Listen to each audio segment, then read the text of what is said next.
AP CM Chandrababu నేడు ఢిల్లీకి బయలుదేరనున్నారు. హస్తినా పర్యటనలో భాగంగా ప్రధాని మోదీతో భేటీ కానున్నారు చంద్రబాబు. ఇక దీనికి సంబంధించి మరిన్ని డీటెయిల్స్ మరి రిపోర్టర్ క్రాంతి లైవ్ ద్వారా అందిస్తారు. క్రాంతి, మరి సమావేశంలో భాగంగా రాజధాని అమరావతి పనుల పునఃప్రారంభానికి మోదీని ఆహ్వానించనున్నట్టుగా తెలుస్తోంది. అలాగే ఏ అంశాలపై ప్రధానంగా చర్చించనున్నారు, దీనికి సంబంధించి డీటెయిల్స్ ఏంటి?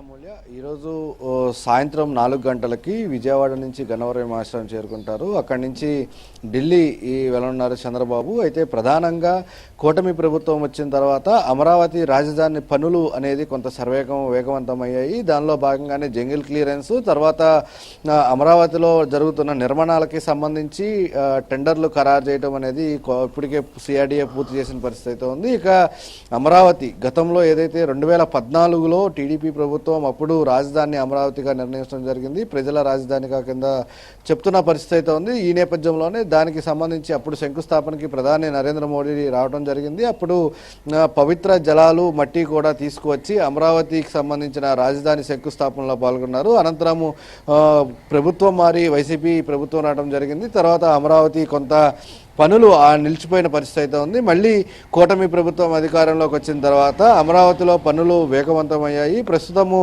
టెండర్లు కూడా ఖరారు చేసిన పరిస్థితి అయితే ఉంది. ఈ నేపథ్యంలోనే అమరావతిలో మళ్ళీ పనులు ప్రారంభమవుతున్న నేపథ్యంలో ఏప్రిల్ నెలాఖరు నుంచి పనులు ప్రారంభమవుతున్న నేపథ్యంలో ప్రారంభించాలని ప్రభుత్వం కూడా భావిస్తున్న నేపథ్యంలోనే ప్రధాని నరేంద్ర మోడీని ఆహ్వానించాలి. మళ్ళీ అమరావతిలో ఈ పనులకి సంబంధించి పునఃప్రారంభించాలంటూ కూడా కూటమి నిర్ణయించిన పరిస్థితి ఉంది. ఈ నేపథ్యంలోనే దానికి సంబంధించి ఆహ్వానించేందుకు ఈరోజు చంద్రబాబు ప్రధానంగా ఢిల్లీ చేరుకుంటున్నారు. అయితే ఢిల్లీకి సంబంధించి చేరుకున్న తర్వాత అక్కడ చంద్రబాబుకి టీడీపీ ఎంపీలు ఘన స్వాగతం పలుకుతారు. అనంతరం ప్రధాని నరేంద్ర మోడీతో భేటీ అయ్యే అవకాశం ఉంది. ఈ భేటీలో పలు కీలకమైన అంశాల వారిరువురి మధ్య కూడా చర్చించే అవకాశం కనబడుతుంది.